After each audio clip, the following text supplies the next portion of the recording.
In the United States, race and labor has been always connected, right? I mean, we're a country that's rooted in the history of slavery. People's access to work and their working conditions and wages is often very closely connected to their race. I'm working on a book about public sector unions. The focus of that book is actually the importance of public sector unions for African Americans. They've turned to unions, particularly in the public sector, as vehicles, both for improving their economic conditions, but also for fighting for racial equality.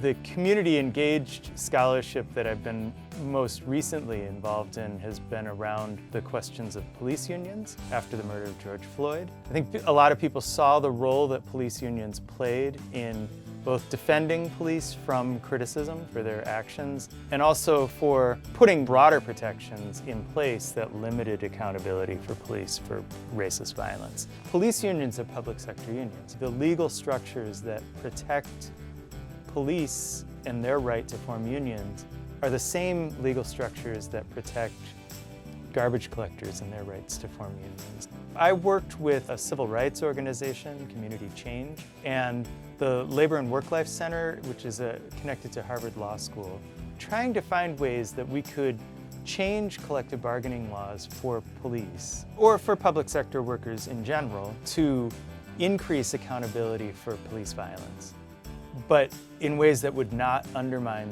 the rights of all public sector workers to engage in collective bargaining, to sign contracts, to represent themselves and improve their labor conditions. We've written a report that has a series of legislative recommendations, and we're in the process now of trying to get support from unions and civil rights organizations to back some of these recommendations.